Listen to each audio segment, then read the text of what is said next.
does God exist? Is religion a force for good or evil?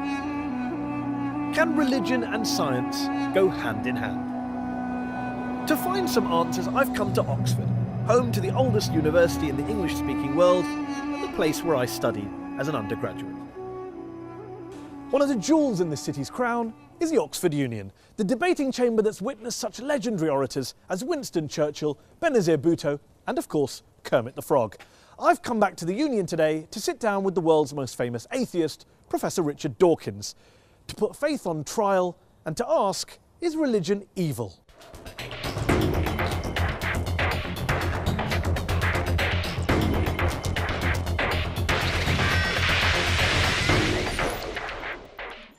Muslims riot in protest against a truly awful film demonising Islam. Dozens are killed. The Quran, if found guilty, can be burned. A Christian pastor in Florida tries to burn a copy of the Quran and ignites global pandemonium. Even Buddhists are at it, attacking the Muslim minority Rohingyas in Western Burma. And of course, the conflicts plaguing the modern Middle East are often blamed on ancient hatreds between the children of Abraham. Remember 9/11? Was this religiously inspired terrorism? Thousands died. Yet here's the thing. Societies without faith haven't fared much better. Communism banned all religions, as Joseph Stalin and Mao Zedong systematically slaughtered millions of their own countrymen. Is science any better? Since Galileo and Darwin, scientists have sought to stamp out ignorance and unravel the mysteries of the universe. But science has also poisoned the environment, unleashed killing on an industrial scale, and now threatens our entire planet.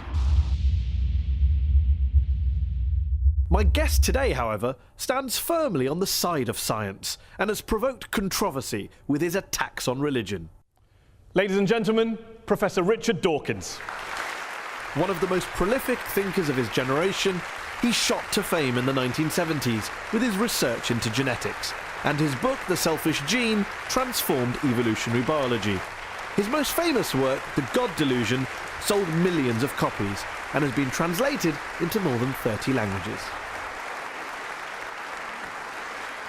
Richard, thanks so much for joining us here on Al Jazeera. Before we go any further, I just want to check something. Are you an atheist? For all practical purposes, yes. Nobody can actually say for certain that anything doesn't exist. But I'm an atheist in the same way as I'm an a-leprechaunist and an a-fairyist and an a-pink unicornist. So you're not 100% sure God doesn't exist, but you're sure enough to make it practically... I'm as sure as you are sure that fairies and leprechauns don't exist. And do you see an equivalence between the idea of God and the idea of a fairy and a leprechaun? The evidence for both is equally poor. You say, in The God Delusion, one of my favourite sentences that jumps out of the page, that the God of the Old Testament is a petty, unjust, unforgiving control freak, a vindictive, bloodthirsty ethnic cleanser, a misogynistic, homophobic, racist, infanticidal, genocidal, filicidal, pestilential, megalomaniacal, sadomasochistic, capricious, malevolent bully. As a piece of rhetoric, superb. But do you really believe that? Congratulations on getting megalomaniacal right, by the way. Most people fumble on that. Yes, if you've actually read the Old Testament, I think you would have to agree. It's hideous. It's an the God of the Old Testament who is a monster. But also the God of the Quran, the New Testament, the Hindu scripture? Well, the God of the Quran, I don't know so much about. The God of the New Testament is widely advertised as being a bit more gentle. And certainly, on the whole, he is. There are things about the New Testament that I find, in a way, almost more objectionable than the Old Testament. But the sheer horror of the character, I said he was the most unpleasant character in all fiction, because I regard it as fiction, of course. And yes, he is. I mean, he's jealous, he's vindictive, he's callous, he's cruel. And yet this is a God that is worshipped by, loved by, adored by, followed by millions, billions of people. I hope not. I hope that the God that is adored by millions of people is a grown-up kind of God who is no longer... I hope that most people the kind of people I would like to know who worship and admire him regard those stories as not literally true. Now, there are some who do regard them as literally true, and I suspect they either haven't read the Old Testament or they're not the kind of people I would wish to know, because you do not want to worship a character like that. By all means, worship some kind of great spirit of the universe, some kind of creative intelligence who created the universe, but don't worship this vile, vindictive monster of the Old Testament. Why throw around these sweeping statements about religion?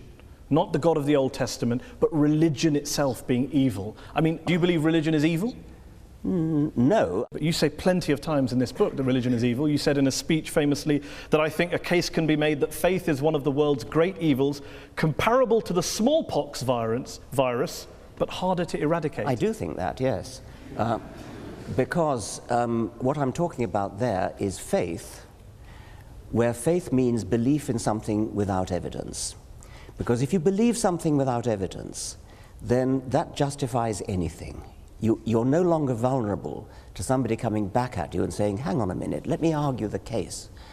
If you believe it without evidence, which is what faith is, then you don't argue the case. You say, no, I'm not arguing that case. This is my faith. It's mine. It's private.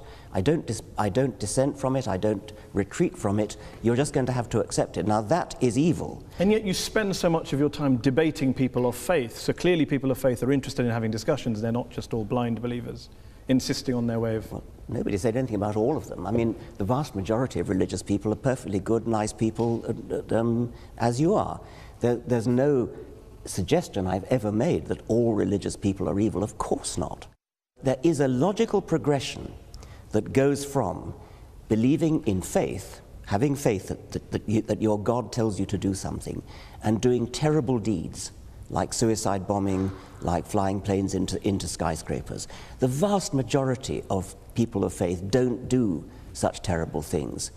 But those people who do terrible things do it believing that they are righteous and good, and they think that they're doing the will of their God. So they're not evil people, they're actually good people by their own lights. They believe they're doing good things, and that's why religion is evil, because it can make you do evil things believing that they are good. Do you really believe that people who go out and carry out suicide bombings, it is faith? Religion is to blame, not geopolitics, not the world, not their lives, not what's going on around us.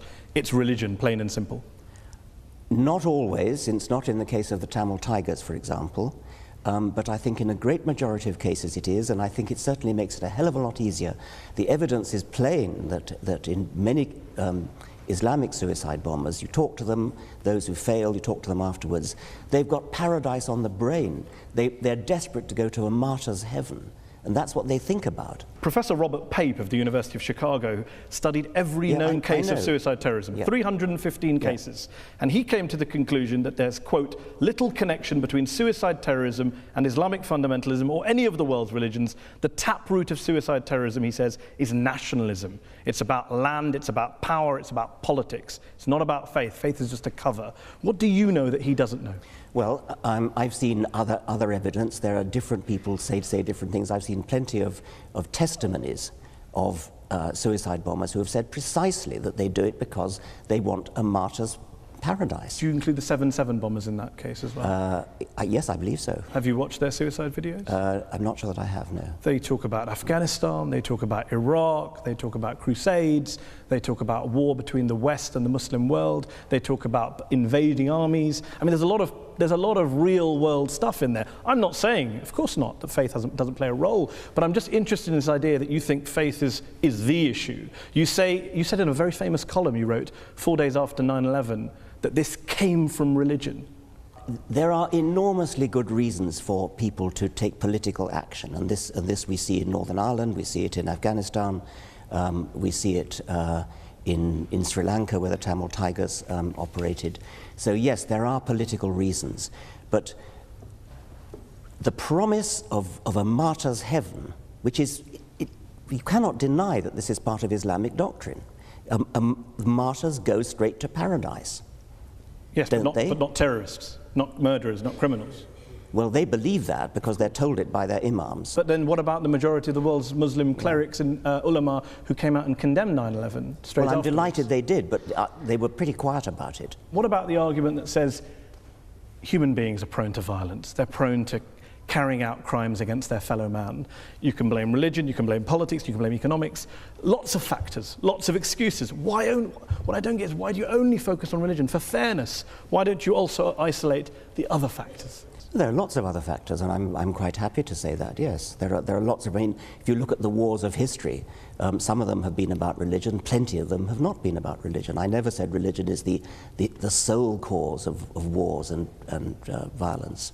You may not have said that, but you would accept that the new atheists, people like Sam Harris, the late Christopher Hitchens, have blamed a lot of history's wars on God and religion, and you make a similar suggestion in The God Delusion. Yeah, I would blame a lot of history's wars, but the most terrible wars in history, the two major wars of the 20th century, are nothing to do with religion. You accept that point? Yeah, of course. And the Cold War and Vietnam? Yes, I would, of course, yes. So when you have a situation where some of the world's worst crimes were carried out not by believers, how then does that square with your idea that it's religion that causes good people to do bad things, it's religion that's driving violence, your original statement against religion at the start of this? Dogmatic belief in something like religion or something like Marxism or something like Nazism, these are all, or indeed patriotism, I mean, my country, right or wrong, these are all pernicious beliefs which can drive people to do terrible things. And in the Second World War, Hitlerism was driven by racism, by a sort of sub-Wagnerian pagan religion which Hitler revived. Stalin's atrocities were motivated by a dogmatic belief in Marxism. And atheism. Stalin happened to be an atheist, but he was never motivated specifically. The Soviet Union was not based on scientific rationalism, on the elimination of religion and God? Stalin persecuted the church. Stalin persecuted just about everybody. Are you saying that the Soviet Union, the leaders of the Soviet Union, were not driven by a hatred of religion and a belief that science and human progress and materialism was the way forward? They believed that materialism, science, human progress, those are kind of there was a Marxist slant on those words, and they were hideously misused. Mao Zedong, when he invaded Tibet, told the Dalai Lama that religion is poison. The subtext to the late Christopher Hitchens' book was religion poisons everything. Can you blame people of religion for saying, hold on, we've heard these ideas before, that religion poisons everything and it leads in one direction? It's an incidental fact that Mao Zedong and Stalin happened to be atheists. They incidental, were not it wasn't core to communism. I think it was not core to communism, no. So when Karl Marx was talking about religion being the opiate of the masses, that was just a throwaway line? Yeah, I mean, that was an out of context statement. I mean, what on earth do you think that's got to do with atheism? I don't know. Let me put a statement in context to you. Albania, one of the world's worst dictatorships, tyrannies that we've seen in the last 100 years. Article 37 of Albania's communist constitution declared, quote, "The state recognizes no religion and supports atheistic propaganda in order to implant a scientific, materialistic world outlook in people." What do you think you're saying? I mean, that's an appalling thing to say. Of course it is. Why is that an appalling thing to say? What do you disagree with in that statement? Why would I want to support atheistic propaganda? I support science and truth. But you don't support spreading atheism. I support spreading science and truth. If that happens to be atheism, I support it. I'm not going to start bullying people into being atheist. I'm not going to start trying to compel people to be atheists. That was what the Albanians were doing. It's nothing to do with what I want to do. Of course, but you'd like to persuade them not to be believers and become atheists. I'd like to raise consciousness in a gentle, civilized way, using argument, rational argument, from evidence. In your book, you cite lots of evidence for the bad things religion's done. What I wonder is, if you were being fair, wouldn't you have also included some of the good things that religion's done? My passion is for scientific truth. I don't much care about what's good and evil, actually. I care about what's true. I mean, do you actually believe in your Muslim faith? Do you believe that Muhammad split the moon in two? Do you believe that Muhammad flew to heaven on a winged horse, for example? I pay you the compliment of assuming that you don't. No, I do. I believe in miracles. You believe that? Yes. You believe that Muhammad went to heaven on a winged horse. Yes, I believe in God, I believe in miracles, I believe in revelation. I mean, the point here is that let's assume I'm wrong, Richard. I'm wrong. Let's. Let's assume I'm wrong. I'm wrong. I'm happy to concede that, Richard. I'm happy to concede it. I'm wrong. All religions are wrong. God does not exist. We're all mad. The issue is we exist. We've existed for a while. I think even Christopher Hitchens said, and you've said in your writings, we're not going anywhere. So my question to you is, why not acknowledge, for example, the good things that religion has done? Do you accept that religion has done good things, despite all of our mad beliefs and our miracles? I accept that individual religious people have done an enormous number of good things. Not driven by religion? Well, I mean, who knows? You're very mean-spirited. You won't give any credit at all. Take somebody like Martin Luther King, for example. Reverend Martin Luther King. Yes. Obviously, he was a cleric. I imagine that fed into the good things that he did. Plenty of other things did. He was a great admirer of Gandhi, and he was a great admirer of non-violence. He was a brilliant and wonderful, great man. Would you disconnect MLK's non-violence and Gandhi's non-violence from their very strongly held religious beliefs? They didn't. Well, I think it's not a thing that I really care about, actually. I mean, I think they were... You do care about it, Richard. You're saying that people carry out violence in the name of God, and I cite to you an example of very famous people who have done good and non-violence in the name of God, and you say, I'm not interested. If God doesn't exist, then doing something good in his name it's great that something good gets done, but there's no evidence at all that believing in God makes you more likely to do good things. I can't see any noble, logical connection between being religious and doing good things. Let's concede that God does not exist. Let's concede that religion is false. My problem here is trying to understand why some of the new atheists are so anti-religion when religious people clearly are doing lots of good things and they're doing it in the name of God. I've never denied that religious people are doing good things and non-religious people are doing good things. I care about what's true. I'm an educator, I'm a scientist, and I want people to understand the truth about the universe in which they live. That's what I care about. And I regard religion as a distraction, and in some cases a pernicious distraction from true education, which I love and value the way you value and love your God. Can you not do both? Well, so long as they don't contradict each other. There's a divide, Richard. As long as they don't contradict each other. But if you actually believe Muhammad flew to heaven on a winged horse, that's an anti-scientific belief. And that could be wrong. But that bloody well is wrong. But that doesn't change. Yeah. That doesn't change. How do you know it's wrong? Oh, come on. You're a man of the 21st century. No, I'm just asking. It comes back to my original question. The rational position is the agnostic. The rational position is the agnostic position. Why up there? What, I mean, the rational position. I didn't say up there. I didn't pick a place. Okay, you well, picked a place. Why would a winged horse be the way to get to heaven if it's not up there? I asked a question about. You asked about proof. I'm all for saying I can't prove it, but can you prove he didn't do it? I mean, this is the end-all debate. Can I prove he didn't fly to heaven on a winged horse? I'm just asking on your criteria. I'm just asking on your criteria. No, I can't prove it, and I can't prove it wasn't a golden unicorn. But I'm fascinated that you'd rather talk about what animals the Prophet may or may not have used 1400 years ago, rather than talk about what Muslims or Islam is doing in the world today, good or bad. Well, that seems to be the distraction. If anyone's distracted, it seems to be you. Well, that's your view. I'm fascinated by how somebody, a respected, sophisticated journalist in the 21st century, can believe that a prophet flew to heaven on a winged horse. Let me ask you this. Are all people who hold beliefs in God and in miracles and the supernatural, do you regard them all as intellectually inferior to you? I regard those beliefs as intellectual nonsense. I don't regard the individuals as intellectually inferior to me, because many of them palpably are not. If you go back in history, then all bets are off, because before Darwin, for example, it is not at all surprising that before Darwin people believed in all kinds of things which they wouldn't believe in now. There are many people, many scientists today who say they're religious. And if you actually ask them what they believe, in many cases it turns out what they believe is in some sort of deistic God, some sort of intellectual spirit, some sort of creative intelligence that lay at the root of the universe, perhaps invented the laws of physics, something like that. I don't agree with this book, but it's an excellent book, very well argued. You're very passionate, clearly.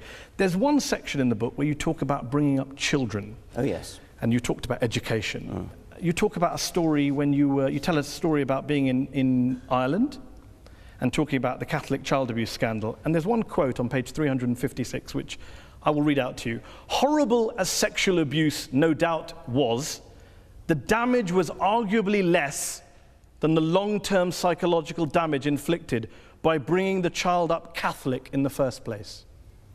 You believe that being brought up as a Catholic is worse than being abused by a priest? There are shades of being abused by a priest, and I quoted the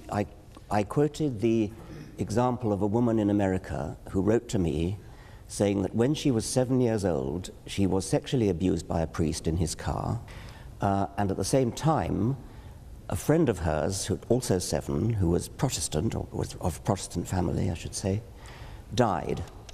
And she was told that because her friend was Protestant, she had gone to hell and would be roasting in hell forever. And she told me that of those 2 abuses, she got over the physical abuse. It was yucky, but she got over it. But the mental abuse of being told about hell, she took years to get over. And with respect, Richard, you're an empiricist, you're a rationalist. One letter from one woman in America isn't really the basis to extrapolate and make such a sweeping conclusion. That is, of course, true. And I'm not basing it on that. It seems to me that telling children such that they really, really believe that people who sin are going to go to hell and roast forever, that your skin grows again when it peels off with burning. It seems to me to be intuitively entirely reasonable that that is a worse form of child abuse, that will give more nightmares, that will give more genuine distress, because they really believe it. If they don't believe it, it's not a problem, of course. You also say... Let me just... I mean, I've been put on the spot about this hellfire thing. We haven't really been put on the spot. In what sense have you been put on the spot? Well, I sense that you think it's somehow obvious that having a priest, if you're a small girl, having a priest put his hand... I would be very interested in asking the audience whether being told about heaven and hell as a child, being brought up as Catholic, is worse than being abused by a priest. Okay. Let's have a show of hands. Okay. Is it worse to be abused by a priest? And if you believe it's worse for a priest to abuse a child than to bring up your child Catholic, raise your hands. Are they both as bad as each other? Raise your hands. So we have a 3-way split in the audience. Let's finish this section with one last related subject on this question, a personal question from me. You talk about how to teach children that there is one God, or that God created the world in 6 days, that is child abuse. To even teach your children religion is child abuse. So, I have a daughter. I teach her about Islam and the horse.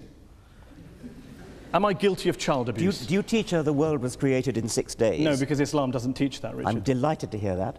I ask again, am I guilty of child abuse for teaching my child stories from the Quran? No, yes you or are no? Not. No. Good to know. Yeah. We are going to talk more about science, and we're going to go back to the audience to ask some questions to Professor Dawkins in part 2. We'll be back after the break.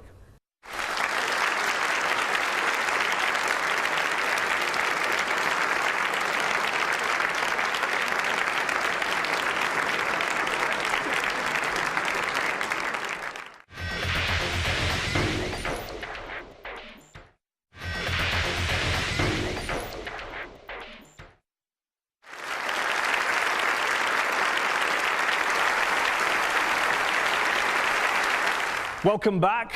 We're talking about religion and its impact on the world. Good, bad, evil. We're joined here by our guest, evolutionary biologist, Professor Richard Dawkins. Richard, science is your great passion. And you're a great believer in science. You're an evangelist for science, a promoter and defender of science. But what would you say to those people who say there are some quite important questions, genuine questions, that science cannot answer? Why are we here? What's the meaning of life? Where does morality come from? And that if religion wants to have a crack at answering those, what's science's objection? I'm not sure I'd accept that science can't answer those particular questions. I think there are other questions science probably shouldn't try to answer, like what is right and what is wrong. Those are questions that are not the immediate concern of science. But what's the meaning of life? Why is there anything? How did it all start? Those seem to me to be scientific questions, or potentially scientific questions. If there are some questions of that sort that science can never answer, then we should at least keep trying to answer them. And if science can't answer them, religion having a crack at answering them, if there's no reason to think that religion has any basis for an answer, then why would religion have a crack? Why would you bother to listen to religion having a crack at answering them? I mean, one thing I would say is there may be questions that science can't answer, like the origin of everything. But if science can't answer them, then religion certainly can't, and nothing else can either. Why? Why is it it's either science or nothing? Well, yes, because science is the method of getting at what's true. I mean, if you take something like how did the universe begin, which is a very baffling, deep question. How did life begin? Another baffling, deep question. Both those questions are unanswered. The best methods we have of approaching those are the methods of science, because these are the methods that look at evidence, that evaluate evidence in all sorts of sophisticated ways. What has religion got to do with that, other than just looking at the writings of somebody who wrote a few centuries ago? I mean, why would you bother to read those writings? So the great philosophers and theologians in history who have grappled with these big questions and thought about spiritual issues, moral issues, the transcendent, they're all wasting their time? Yes, they're wasting their time. What about, why does my life have meaning? What's its worth? Well, where does my dignity come from? Your meaning and your dignity are up to you, and mine are up to me, and these are not questions that science would attempt to answer. Each person finds their own meaning in their own life. And good luck to them. And what's wrong with religion offering moral certainties, if, as you say, science can't answer moral questions? Science can't offer moral certainty, but I don't see that religion can either. You don't think that the religious values we have today, the moral codes we live by today, were originally derived from Judeo-Christian values, Islamic values, Hindu values? Not really, no. I mean, things like the Golden Rule, things like treat others as you would wish to be treated yourself. These are ancient values which crop up all over the world. They've been adopted by many religions. You can find justifications for them in moral philosophy. You can find justifications for them in evolutionary biology, which is my own subject. I don't seriously think you're going to base your morality on religion, because if you do, then you've got to say, well, do I base it on Scripture? I hope you don't base it on Scripture, because if you do, then you're going to have some pretty horrible values unless you deliberately cut out those parts of Scripture which are unacceptable to modern morality. Do you believe science is omnipotent, that it can answer all questions? I've already said no. I've already said it can't answer moral questions. But questions about the real world, questions about reality, questions about the origins of things, why life is the way it is, why the world is the way it is, why the universe is the way it is, yes, science is the way to answer that. Some of your critics have argued that you are willing to hold religion up to a very, put it under the microscope, hold it to account, scrutinize it, criticize it. You don't do the same to science or scientists or some of the bad things that have come out of science. Well, bad things that come out of science, if by that you mean horrible weapons. Nuclear weapons, yes, gas chambers, nuclear eugenics. Weapons, yeah. These are terrible things which are technology that arises out of science, and it's certainly true that if you want to do terrible things with technology, with terrible weapons, for example, science is the best way to do it, because science is the best way to do anything. And even bad things. Even bad things. I mean, that's right. If you want to develop a terrible weapon, you're not going to do it in any other way than by science. The trick is not to want to develop a terrible weapon, and that's a political decision. And you do not see science and religion as occupying two different compartments that can live side by side. They are in conflict with one another.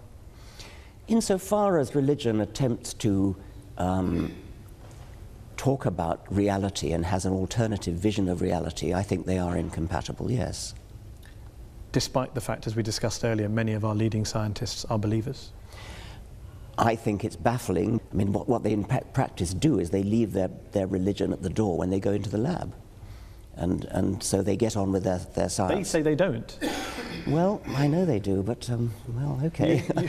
Isn't it because religion answers all sorts of human needs and spiritual urges which science never can?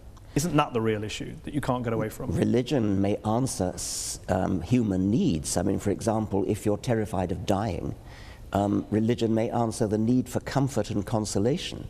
Or if you miss a loved one who's died and you hope to see them one day in heaven, then religion answers a need. It doesn't make it true. And one last thing, and then we'll go to the audience. What do you say to those people who say, you talk a great deal about the power of science, the truth of science. You have people like Sam Harris who say morality can be determined by science. You have quite charismatic, forceful people going around the world proselytizing on behalf of science, that science is actually the new religion that you guys are pitching. I wouldn't say it's a new religion. I mean, it certainly does some of the things that religion traditionally has tried to do, like to answer the deep questions of existence. And it does that, and it does it successfully in a way that religion never has. But it isn't a religion because it's not based upon any holy books, it's not based upon faith, it's not based upon revelation, it's not based upon tradition, it's based upon evidence, and there's a huge difference. And anything that we do not have evidence for that's not scientifically testable, you would dismiss? Well, scientifically testable is putting the bar rather highly, but I do think that evidence is the only good reason to believe anything, yes. So love, beauty, aesthetics, metaphysics? No, I mean, those are obviously important questions. And if you ask some question like, how do you know that your wife loves you? It's from evidence. I mean, it's not scientifically testable evidence, but it's evidence. It's little looks in the eye, it's little catches in the voice. I mean, that is evidence. That's not just internal revelation. Okay, let's open it up to the audience. We've been talking about God, evil, war, terrorism, bringing up your children, living a good life, religion and happiness, science versus religion. Who would like to answer the first question? Yes, you? If the Almighty God appears suddenly on the cloud or on the earth or part of the universe, what is your reaction? Are you going to believe or are you going to go against him? What would it take for you to believe in God, not just miracles? Yeah, I mean, popping his head through the clouds. Yeah, that's the thing I've worried about a lot. Obviously,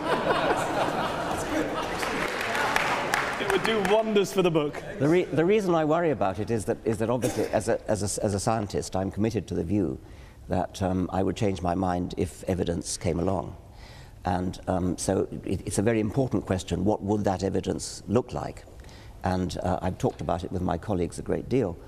I used to think, yes, if there was a great deep Paul Robeson voice coming out of the clouds saying, I exist, and then yes, obviously I would believe it. But have you ever seen a really, really good conjuring trick? There are things that I've seen done that it seems to me to be, God, that's got to be a miracle. And yet you know it's not. And so there is a real problem there that we are easily fooled. Let's take another question from gentleman here. Very interesting guy. I was extremely amused when you described faith as sort of brooking no argument. This university, of course, began with the study of theology. Most of the people here would have been studying theology at the beginning of the university, and indeed the way in which it was taught was not professorial. You didn't have lectures mostly you had discussions, debates. People didn't write monographs, they collected discussions, notes of discussions. People disagreed about their faith.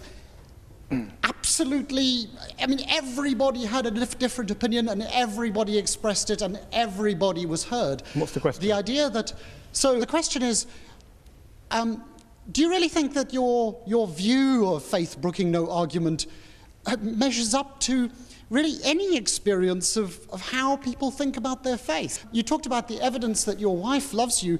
I think for most religious people, the evidence that there's a God is rather like that. Well, obviously, I would be mad to suggest that that theologians don't argue. They argue all the time and always have. They fight wars over their arguments. So clearly they argue. I'd say, when I say brook no argument, I don't mean that they don't argue. When you say that theologians have disputes and interesting discussions, I take it that from your garb, you take a position one way or the other on whether the transubstantiation, whether the bread and wine really is the body and blood of a first century Jew, or is merely symbolic. But what evidence you bring to bear on such an argument, I cannot imagine. It would not be a real argument at all. It would be a false argument. It would not be an argument which could be settled by real evidence. Just deal with the point about the evidence level when you refer to love of your wife. When you say that your wife loves you, and you're getting evidence from looks in the eye and catches in the voice was the phrase that I actually used. And the questioner said, that's the way religious people feel about God. Yes, they feel that about God, but there's no evidence that they're getting any cues at all. I mean, their God is an imaginary God inside themselves. They feel that they're getting little looks from the eyes of God and sounds from the voice of God, but why should we believe them since we can't see or hear any evidence to that effect? Let's take another question. Gentleman here in the second row. With regards to religion, you've given an example where the Islamic faith and the Muslims basically they wrap themselves up in bombs because that's what they believe is an Islamic faith. But I disagree with you because there are more than 1 billion Muslims living in the world today who actually believe in the Quran and the Scripture, which you said if everybody started believing in the Scripture, then that would be horrible. But I disagree with you because more than 1 billion Muslims believe that if you kill one innocent person, it's as you've killed the entire humanity. So today humanity is about 7 billion people. So more than 1 billion Muslims do not strap themselves up and actually go and commit suicides. The problem with many scriptures, and I think the Quran is no exception, is that you can find a verse that says so-and-so and you find another verse that says the opposite, and so you have to pick and choose. I mean, is it not the case, for example... You always choose the bad ones. Well, no, I mean, I'm suggesting that you shouldn't be in a position of having to choose. I mean, you shouldn't base your life on a holy book which has contradictory verses, where you can choose one verse when you want to make one point and another verse when you want to make another point. I mean, isn't it the case that the penalty for apostasy is death? You can't take these things and just I could hold up an example of, we mentioned earlier, Sam Harris has said there are some views that are so irrational, people should be put to death for them. Should I hold all atheists to him? Of course I won't hold him to all atheists to that view. Let me put it to you. I mean, is the penalty for apostasy death? No. Good, I'm delighted to hear that. Why didn't... And the Quran doesn't say it is. Well, then... Some Islamic scholars do. Okay. But that's debate and discussion. There's arguments going on. Things take place over centuries. Okay. Well, let's have an atheist make a point and join the debate. Lady there's waving her hand. Actually, in the Quran, mankind refers only to Muslims and excludes infidels, which is all the rest of us. So that's a small point. But really, my question to Professor Dawkins is, how does he feel about the encroachment of all religions, extremists, evangelists, Christians, and a lot of Muslims into the politics and everyday life? And how does he feel about a religion trying to influence politics and public, How do you feel about religion influencing politics and public life? People should be free to speak their minds. I mean, I'm a great believer in free speech, and so members of parliament should speak their minds, and if their minds are influenced by their religion, then that's fine. What I would object to, I think, is the view that somehow religion has a privileged right to speak because it's religion. And I think you probably agree with that as well.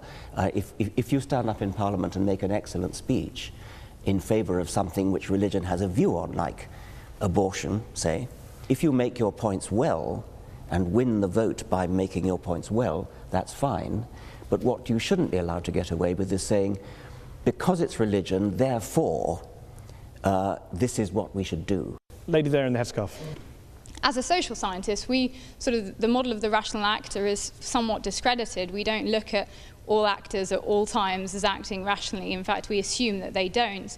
But that was the prelude to my question. My question was really, would you accept that it's not so much religion that causes conflict, but sincere commitment to some belief that you think is morally important? And in that sense, do we get rid of morality? Well, I think I partly said that when I said that in the great wars of the 20th century, these were driven by non-religious motivations, but they were driven by my country right or wrong kind of patriotism. That's a little bit different from morality we're talking about, but at least it's not religious. I was interested in what you said in your preamble when you said that I take it you're a social scientist, and you're no doubt right to suggest that since social scientists are studying the human animal, you notice that people actually don't behave rationally. Well, unfortunately, that's true. But that doesn't mean we shouldn't behave rationally just because people don't. Let's take a question from an atheist or an agnostic. Gentleman there in the black jacket there, 3 rows down in the middle. I think when I read your book, which I thought also was excellent, it became very apparent to me that evolution, nature, has given the human species some very, very powerful survival instincts. We're aggressive, men want to spread their genes, we want to gather as much resources together as we can to help our genes continue and survive. And as a result of that, there's been a lot of very, very dark episodes in our history. The Roman Empire, which was terribly oppressive, hedonistic, the Vikings who stole, raped, pillaged, the Persians, so on and so forth. Do you not think that it was actually the ideas of religion that took the human race, the human species, from beyond these base survival instincts and started to give them a new paradigm for thinking, which was not necessarily in the interests of the instincts that they have for survival?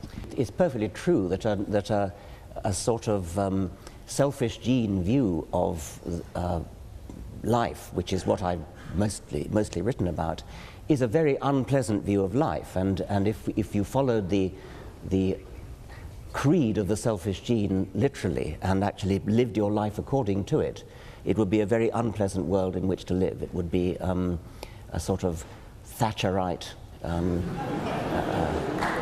work.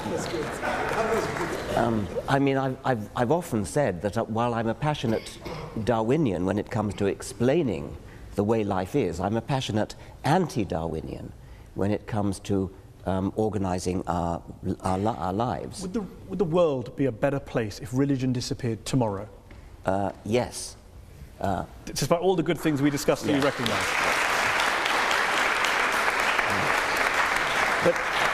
But you'd still have the Nazi Holocaust, the communism, you wouldn't have the charities, that's fine. You would have the charities, but I mean, it's only your assumption. But I want to finish because the questioner actually challenged me by saying that it was religion that helped us to escape from the unpleasantness of the selfish gene. I don't actually think that is true. I think that we have escaped by a long and slow process of civilization in which religion no doubt played a part. If you look historically over the very long time span of history, we're getting better, we're getting nicer, we're getting more charitable, we're getting kinder, getting less cruel. I wouldn't give religion the credit for that. I think I would give a much more complicated mixture of civilizing processes the credit for it, and religion is probably a part of that. Okay, let's take one last question. Gentleman there in the blue jumper. We're going to have to make this the last question. Professor Dawkins, as an atheist, is it not the case that you either believe in the universe just popping into existence without a cause, which is worse than hocus pocus, or in this thing called the multiverse, which has as much independent empirical evidence as Hades controlling the underworld? Right. The phraseology you use is somewhat biased, somewhat slanted. The universe popping into existence out of nothing.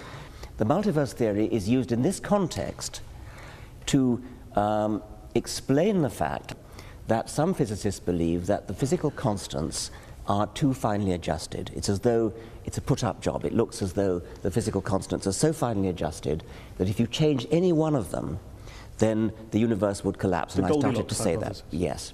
Now, the multiverse hypothesis is a kind of Darwinian way of solving that problem. It says there are billions and billions of universes, all of which have different settings of their fundamental constants. A tiny minority of those billions and billions of universes have their constants set in such a way as to give rise to a universe which lasts long enough to give rise to galaxies, stars, planets, chemistry, and hence the process of evolution. But do you understand, it does make me chuckle that you mock me for believing in a prophet that flies into a heaven, but you believe in lots and lots of universes that you can't show me, prove to me, test to me in a lab, as a basis of getting out of believing in a God and a prophet. I'm astonished that you should compare the two. I'm comparing the lack of evidence for the two. Well, you cannot use your own intuitive common sense in order to diss physics. I mean, if you could do that, we wouldn't need physicists. I mean, they are very sophisticated people, they do mathematics. But there are physicists like Paul Davies who have dissed the multiverse theory as being nonsense. Well, Paul Davies would rather take the view that there's something mysterious in the origin of the universe, and that's another perfectly respectable physicist's view. Steven Weinberg, the Nobel Prize-winning physicist. It's respectable if a physicist holds a view about mystery in the universe, but not if anyone else holds it. If we're talking about the origin of the universe, that is a problem in physics, yes. Let's end with a couple of quick questions. If, as Christopher Hitchens, the late Christopher Hitchens wrote, religion is ineradicable, and as you put it, harder to get rid of than smallpox, doesn't this basically mean that whatever motivations you have, no matter how passionately you're driven and love for the truth, you are essentially wasting your time? I would never admit to wasting my time trying to propagate the truth, and I think I can claim a modicum of success with the people that I've read my books, the people who've attended my lectures. It's a doctrine of despair to say that we're stuck with religion for all eternity. The religions of ancient Greece and ancient Rome and the Vikings have all dead. Nobody believes in Jupiter or Thor anymore. And I have great hopes that the same is going to be true of the God of Abraham. And one last thing, there's a new book out from one of this country's well-known philosophers called Religion for Atheists, which makes the case that no matter how false religion is, no matter how imaginary God may be, there are some lessons, there are some institutions, there are some values that atheists could usefully borrow. I've heard that argument put. I've heard people say that humans do need some sort of rituals, and they need some sort of gathering places, meeting places. I can sort of see that. It's not a thing that interests me very much. I don't feel any great need for ritual. I don't feel any great need to fill the alleged vacuum that'll be left when religion goes. I think there's plenty to fill it already. It's been a fantastic discussion. It's a pleasure to have had you here on Al Jazeera. Thank you all to the audience here in the Oxford Union Chamber. And thanks to you all at home for watching. Goodbye, and dare I say, God bless.